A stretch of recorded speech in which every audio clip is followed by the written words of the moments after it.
Let me tell you a painful story, a financially painful story about a lady who lost $1 million. Not 1 million shillings, $1 million. Equivalent to now 120 million Kenya shillings. A lot of money by any standard from any country in any part of the world. A lot of money. How did she lose this money?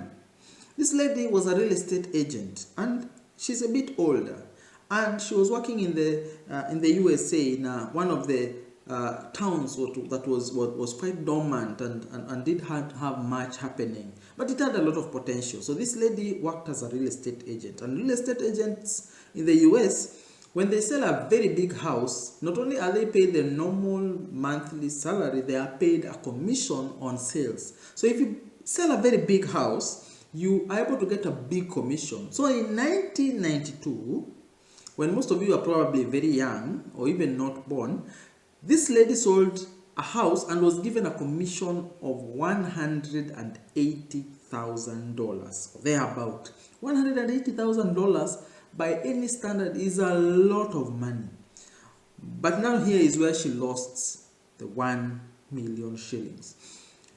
Because she was a real estate agent, she could see a lot of properties that were available in the market. And with the 182,000 shillings in her bank account, net in her bank account, she could be able to purchase a certain property that was a little bit ugly, for lack of a better word, but was selling for $100,000. $100,000 then. In 1992. So she had 182,000 cash that she could have bought this property and still be able to live the normal life, because this was a commission on a big sale, a sale that may not happen every other day. So it is money that is almost like a windfall. It's like money like that you win in a charity sweepstake and things like that, or in a lottery. So she had this money, but what did she do? She did like most people will do. She went and bought a new Mercedes S-Class, a few other luxury goods, traveled here and there, and before you know it, 182,000 thereabout was gone. 182,000 was gone. And this is where the trick comes in. Because she's a real estate agent, she of course sells houses around that city.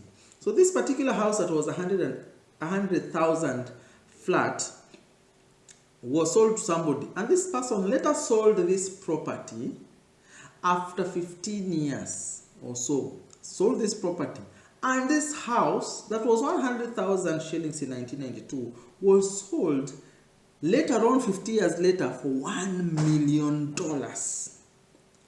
Now here is a problem. This lady, if she put 100,000 into this property, bought it and probably rented it out, the value of this house would have grown to 1 million shillings. So she lost 1 million shillings because of opportunity cost of investing.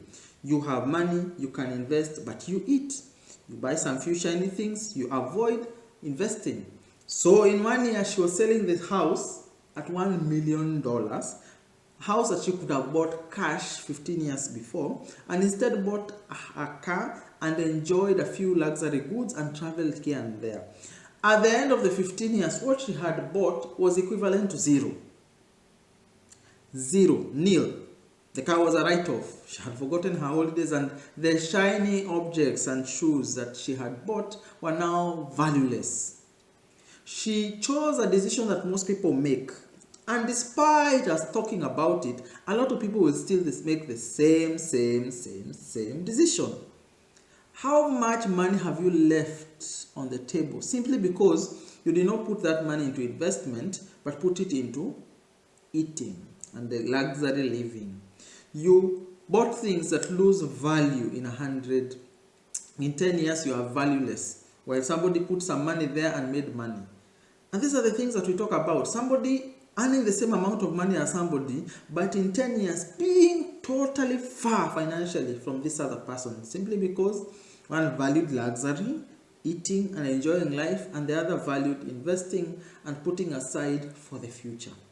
It is the same thing with people are coming into retirement. They're paid the same amount of money, but one has properties worth millions, another one has nothing, and one goes to his parents' home in the village. Another one stays in his properties and can travel to the village as and when they want. And if they live in the village, it's because they want a quieter life, not because they have to. This is how the lady lost $1 million. $1 million. Simply, she had the opportunity, but because a lot of people don't have financial foresight, even real estate agents who are seeing values going up, she had the opportunity, she did not invest in it, and lost $1 million shillings simply by picking one decision and ignoring another. That's why I started this channel, because a lot of people I know and a lot of people around us are valuing the wrong thing. They are looking into shiny things that will give you glory for a day and poverty for a lifetime, instead of avoiding the glory for a day and getting wealth for eternity for your children. Why should your children still suffer the same fate as you did? Why should they start from scratch like you did? Why should they struggle with black tax, trying to support you and sending you some money to eat, while you could be sending them some money to start off life? You could even give them a house. Why should your children start paying rent? You can choose that your children will never pay rent. Give them a house when they get married. Give them a house when they start working. But a lot of people are still stuck in the same cycle. I remember talking to my parents and they were telling me, oh, when we were raising you kids, houses in Rwai were going, lands were going for 5,000, 6,000, 20,000. You could buy two and were given, imagine, you could buy two properties in Rwai and were given an extra one. Like a discount, like the way you buy tomatoes in the market, buy two and then I add you one. Properties in Rwai. Try and buy the same property in Rwai, Kenya now. You will cough out money through your nose. You will have to sell organs to buy a piece of property. And they still tell us, if I knew I could have bought these properties. Fine, even that time they were expensive, but they were a lot cheaper then than now. Now I can't afford it. It's too much money. But then they could have bought and they could have bought a lot of pieces of land simply because they did not take advantage of that. How much money are you leaving on the table? How much value are you eroding from the decisions that you are making? Remember to subscribe to the channel, to like this video, and leave a comment in the comment section. I hope that you do not leave money on the table, chasing shiny things, luxury for a day and poverty for eternity. Thank you and enjoy.